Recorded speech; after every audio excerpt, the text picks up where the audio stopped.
Democratic అన్నారు అధ్యక్ష. Dictatorial అని ఆయన వాయిస్ని ఎంఫసైజ్ చేసి చెప్పారు అధ్యక్ష. Yes, we can understand the anguish. మేము గిట్ట డిక్టటోరియల్గా ఉంటే, యాంటీ డెమోక్రటిక్గా ఉంటే ఈరోజు వ్యవస్థ వేరే తిరిగి ఉంటుండే అధ్యక్ష. We are very democratic, we are very approachable. And in the process నేను ఇంతకుముందు కూడా చెప్పినాను, how we have frame this bill. ఆషామాషిగా చేయలేదు, ఎవరినో ఒక రూమ్లో కూర్చొని చేయలేదు, ఒకరి ఆలోచనతో కూడుకున్న అంశమే కాదు.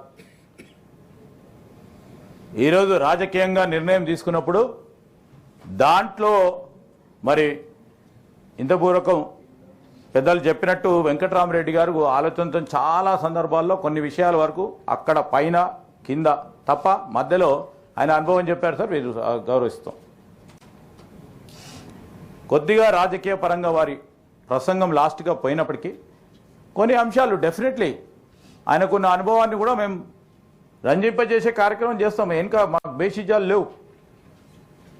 ఈరోజు మీరు 74th కాన్స్టిట్యూషనల్ అమెండ్మెంట్కి వ్యతిరేకంగా పోతామంటున్నారు అధ్యక్ష.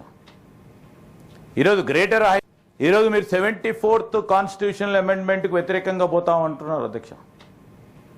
ఈరోజు గ్రేటర్ హైదరాబాద్ కార్పొరేషన్కు సంబంధించి లేకుంటే ఎప్పుడైనా గ్రామీణ ప్రాంతంలో ఉన్న గ్రామాలు విలీనమవుతున్నప్పుడు, మున్సిపల్ కౌన్సిల్గా ఏర్పడ్డప్పుడు, అదేవిధంగా కౌన్సిల్ పోయి కార్పొరేషన్ ఏర్పడ్డప్పుడు, this is a normal process of evolution of our cities అధ్యక్ష. ఓవర్ నైట్ సిటీస్ డెవలప్ కాలేదు అధ్యక్ష. From village it evolved